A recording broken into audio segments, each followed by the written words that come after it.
Hola, vamos a empezar hoy a hablar de ecuaciones de segundo orden. Seguramente muchos han oído hablar de la segunda ley de Newton del movimiento. De acuerdo a la segunda ley de Newton, la suma de fuerzas que actúan sobre un cuerpo que se mueve es proporcional a la aceleración que experimenta el cuerpo. De hecho, la constante de proporcionalidad es lo que llamamos masa. Como la aceleración de un cuerpo es la razón de cambio de la velocidad y a su vez la velocidad es la razón de cambio de la posición, pues la aceleración viene siendo la segunda derivada de la función posición. Entonces, si la función posición la denotamos con una letra x, la aceleración es la segunda derivada de esa función posición, o sea, de 2x de t2. Esta es la aceleración del cuerpo.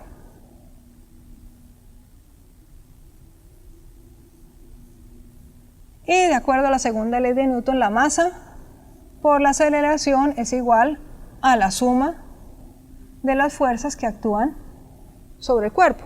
Pero hay fuerzas que dependen de la posición del cuerpo. Tal es el caso de la fuerza que ejerce un resorte sobre una masa que esté colgada del resorte.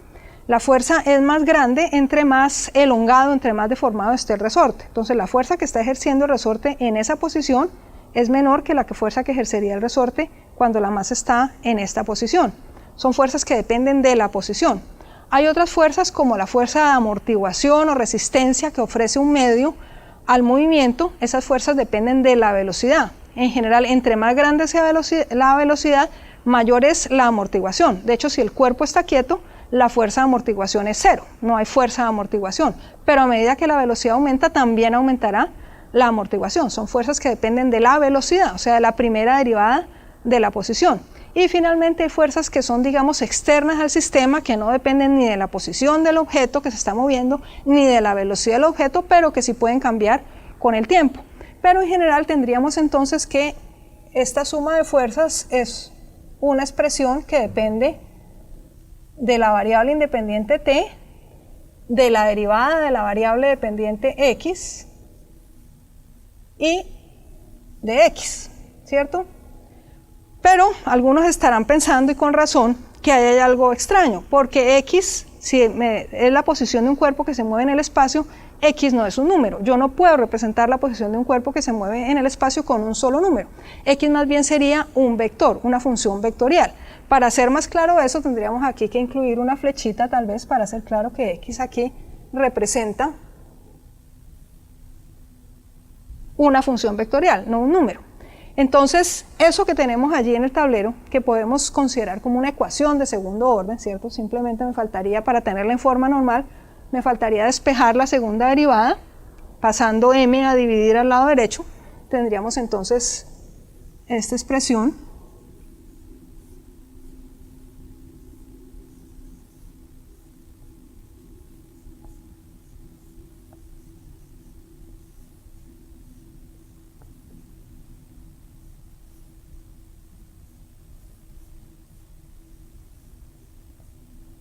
Aquí lo voy a escribir en el orden más usual, que es escribir primero x y después de x de t.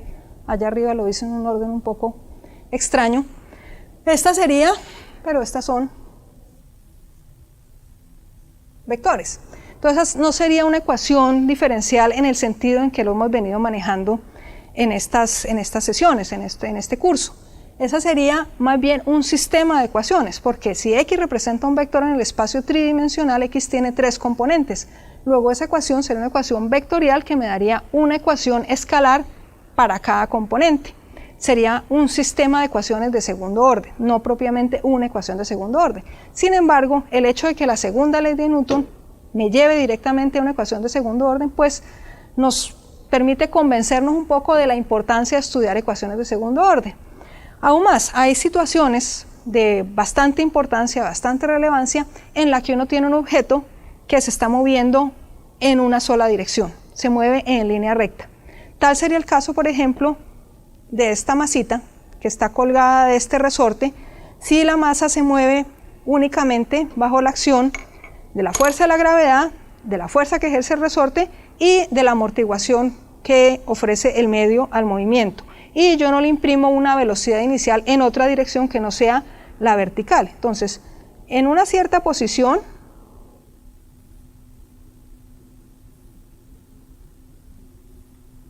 la masa está en equilibrio.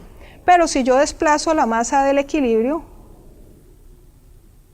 y la dejo moverse, ella se va a mover esencialmente en una sola dirección, en dirección vertical. ¿Cómo describiríamos entonces el movimiento de un cuerpo que está sujeto de un resorte que a su vez está colgando de un soporte vertical?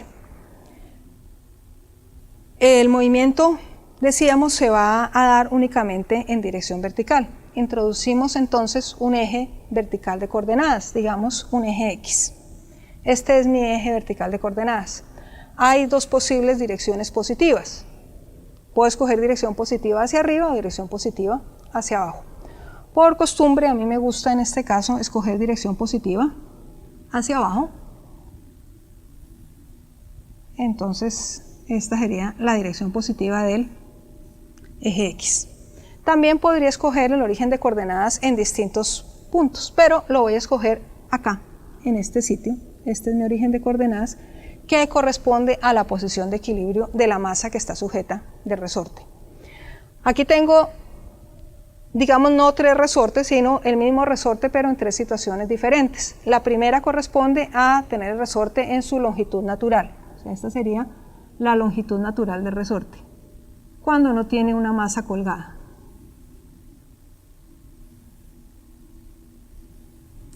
Este segundo dibujito refleja el caso en el cual la masa está en equilibrio, o sea, más o menos lo que tenemos acá. Aquí todavía se está moviendo un poquito, pero en cierta posición el cuerpo debe quedar en equilibrio, no hay movimiento. ¿Qué ocurre allí? Que el peso del cuerpo que está sujeto al resorte es igual a la fuerza que ejerce el resorte, entonces la suma de fuerzas es cero. O sea, el peso del cuerpo, la fuerza que ejerce la gravedad en esta posición de equilibrio es exactamente igual a la fuerza que ejerce el resorte. Ese sería el peso del cuerpo, lo voy a llamar F sub W. La W es por la inicial en inglés de la palabra peso, y esta sería la fuerza que ejerce el resortico. Allí en esa posición de equilibrio, esas dos fuerzas son iguales.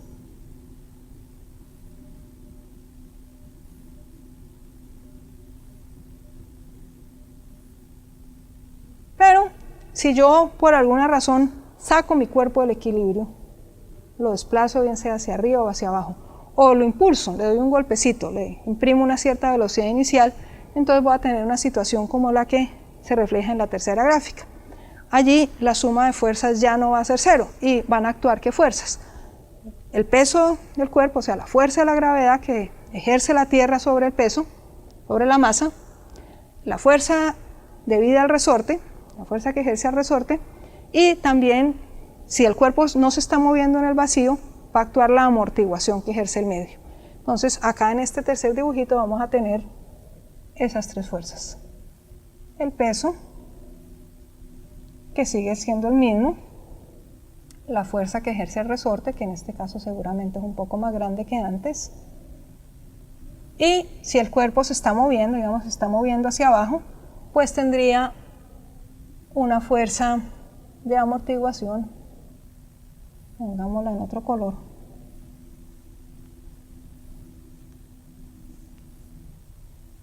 una fuerza de amortiguación ejercida por el medio. Entonces, en este caso yo sí puedo identificar la posición del cuerpo con un solo número, la coordenada del punto donde se encuentra el objeto respecto de este eje X. Y voy a tener entonces que, de acuerdo a la segunda ley de Newton, la masa por la aceleración es igual a la suma de esas tres fuerzas. El peso, la fuerza que ejerce el resorte y la amortiguación. Robert Hooke decía, así como la deformación, así es la fuerza. ¿Qué quiere decir? Que si una cierta masa elonga o el resorte una cierta longitud, el doble de la masa lo elongará el doble de la longitud, el triple de la masa lo elongará el triple de la longitud, y así sucesivamente. Entonces, tenemos que la fuerza debida al resorte, la magnitud al menos, es simplemente una constante que depende del resorte, pero no depende en general de nada más, solamente del resorte, multiplicada por la deformación del resorte, es decir, por su elongación o por su compresión. Y actúa en sentido opuesto al de la deformación, es decir, si yo estiro un resorte hacia la derecha, la fuerza que ejerce el resorte va a ir hacia la izquierda. Si comprimo un resorte hacia la izquierda, entonces la fuerza que ejerce el resorte va a ir hacia la derecha. En general, entonces la puedo representar como menos K por la deformación, digamos menos K por S, donde S representa la deformación. En este dibujito,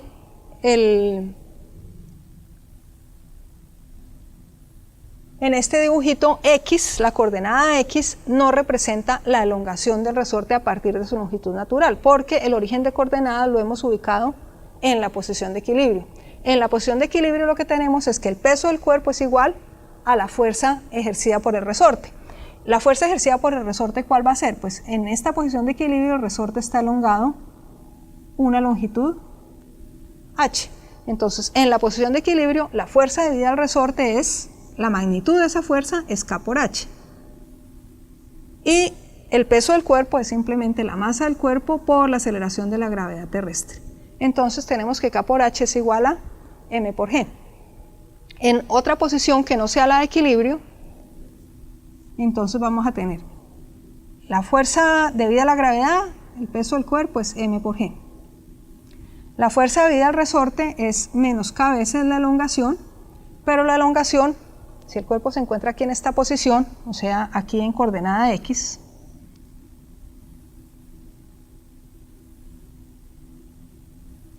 entonces, cuando el cuerpo se encuentra en esta posición, la elongación del resorte es X más H, ¿cierto? La coordenada X del cuerpo más la elongación del equilibrio, la elongación correspondiente al equilibrio. Aquí vendría menos K por X más H. Más la fuerza de la amortiguación. Esa es otra historia. ¿A qué es igual la fuerza de la amortiguación? Esa es una fuerza, digamos, de una naturaleza relativamente complicada, pero en esta situación, posiblemente las velocidades que alcance el cuerpo no son muy grandes, podemos usar la aproximación lineal a esa fuerza de amortiguación, es decir, suponer que se trata de una fuerza de amortiguación viscosa y que simplemente esa fuerza, su magnitud, es proporcional a la velocidad. Es decir, la fuerza de amortiguación en magnitud es igual a una constante positiva por la magnitud de la velocidad, pero la amortiguación actúa siempre en sentido contrario al del movimiento del cuerpo, es decir, su dirección es opuesta a la de la velocidad.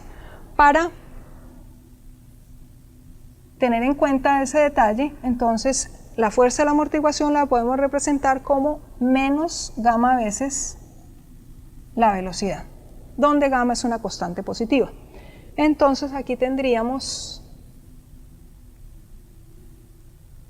más la fuerza de la amortiguación, me queda menos gamma veces la velocidad, pero la velocidad sabemos que es simplemente la razón de cambio de la posición.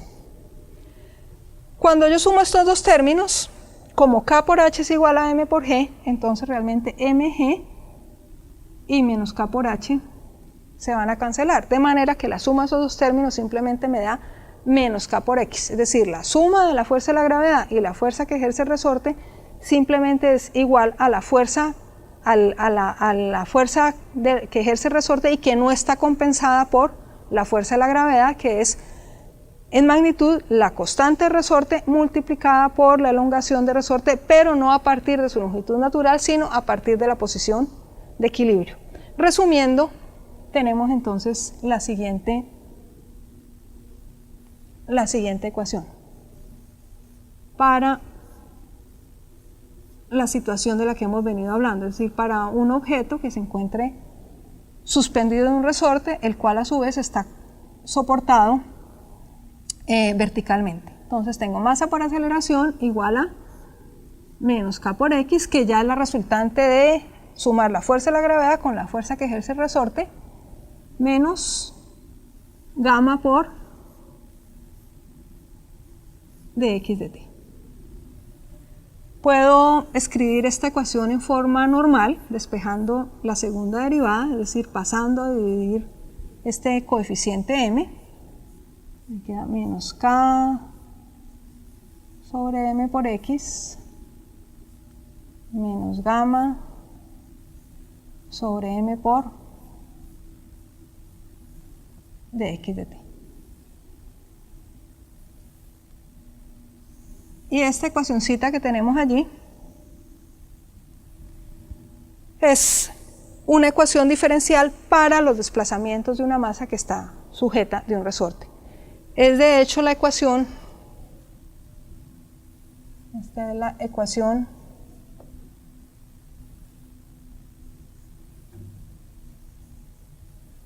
de un oscilador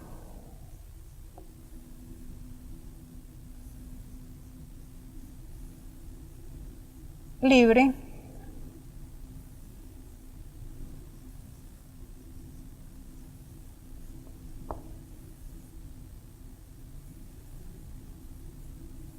amortiguado. La palabra libre hace referencia a que no estamos considerando fuerzas externas al sistema, es decir, estoy considerando una masa que se mueve únicamente bajo la acción de la gravedad y de la fuerza de resorte y de la amortiguación que pueda ejercer el medio sobre ese cuerpo. La palabra amortiguado hace referencia a que sí estamos teniendo en cuenta la fuerza de amortiguación. Ese sería un ejemplo de una ecuación de segundo orden.